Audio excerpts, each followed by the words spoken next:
Right, GTR. Standard, 570 horsepower. Launch control engaged. Let's see if this is as good as they say it is.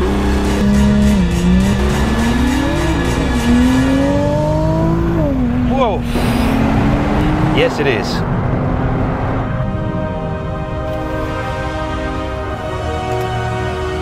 All right, you got it. What? You want me to do it again? With a girl? Okay, hot girl reacts. No. Because I'm not 12.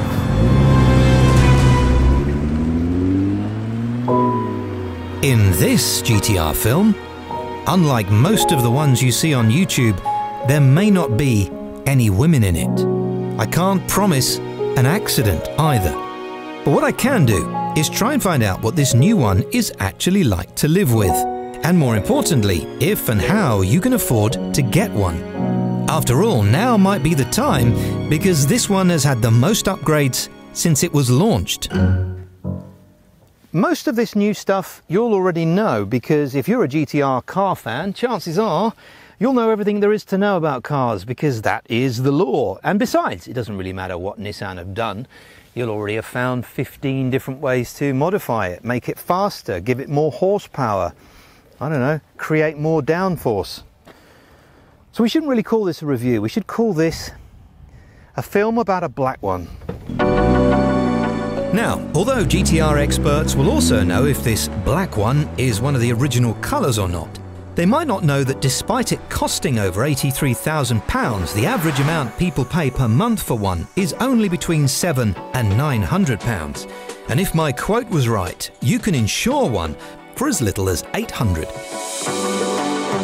One thing you are going to have to consider is the cost of fuel because yes, it's a GTR and so it will use quite a lot. I know someone who uses £100 a week on his GTR. It doesn't really go anywhere, so that's worth considering. And what that means also is that those launch control demonstrations are going to have to be just reserved for your very best friends.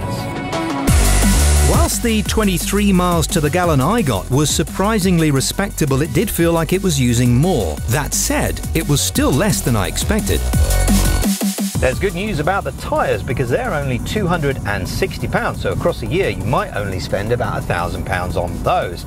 They last between 7,000 and 12,000 miles from my research, but there is some really good news, and that is that you can get a service pack with a GTR for about £500, which is brilliant. So, now that we've established that the running costs so far are under £1,000 a month, I wonder whether that would make Ferrari and Porsche a bit concerned.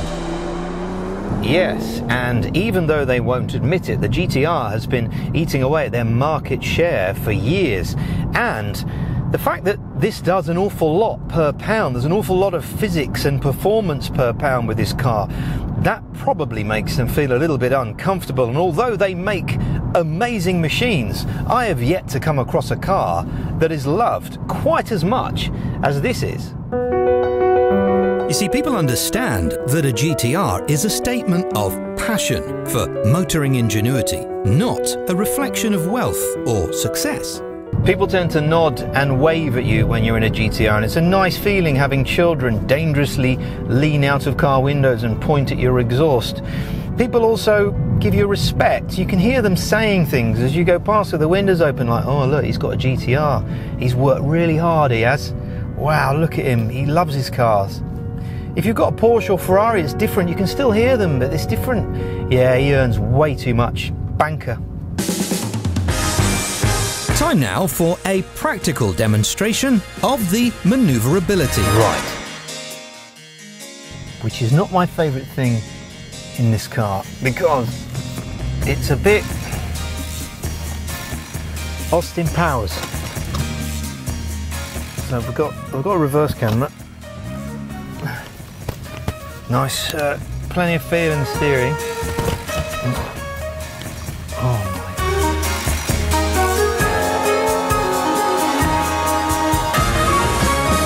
What? Back the other way. Oh.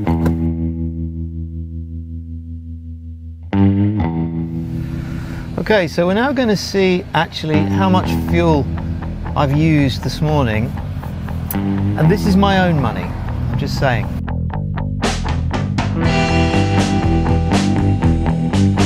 I mean, how short can we make this review? Because I'm just get every little bit. If we don't see, there could be quite a lot in there. £51, so you get another 10 minutes out of that. And when I finished sulking, it was back to the road, where I was due to discover how Nissan have added a new concept in a GT-R called comfort. This is achieved in 3 different ways. The first is through active noise cancellation, which is microphones that are placed around the car in different places, picking up noises that you don't want to hear. And then the car emits a frequency to cancel those sounds out, which is very clever. The second is the gearbox, which is better because in first and second now it no longer jolts anymore, which was a bit irritating. And the third is something called a comfort button, which I will now press. It is on, right? Whilst it sort of worked, a bit, Nissan had actually other priorities, mainly downforce.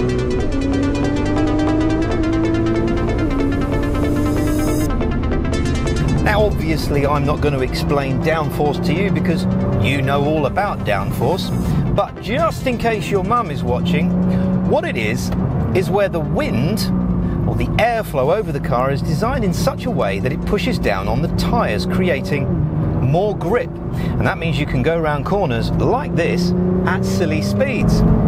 For example, this corner here, no breakaway whatsoever. And obviously I am a professional driver. I mean, you shouldn't try and do corners like this. There you go, see, braking on the corner. What an idiot. Like most supercars, the rear seats in the Nissan aren't usable, and you'll pay a staggering £2,000 for the first year's tax. I prefer the interiors in almost all the other supercars, perhaps with the exception of the new Aston. In honesty, I might not be the right person to appreciate this car, and certainly not to use it every day, but arguably it's still the cheapest supercar to run and is amazing fun.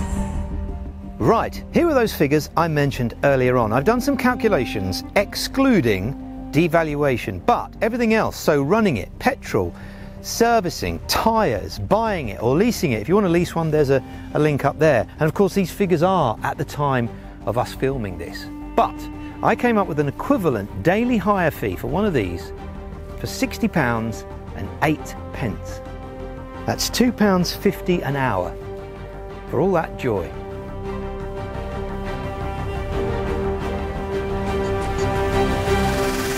So I handed back the keys to one of the most respected machines on the planet. One with a world record for drifting. Built by a human who signs his name on the engine. I found myself wondering if what I'd been driving was exciting or terrifying, and found out that it's actually both. Regardless, I am lucky to have spent time with such an absolute legend.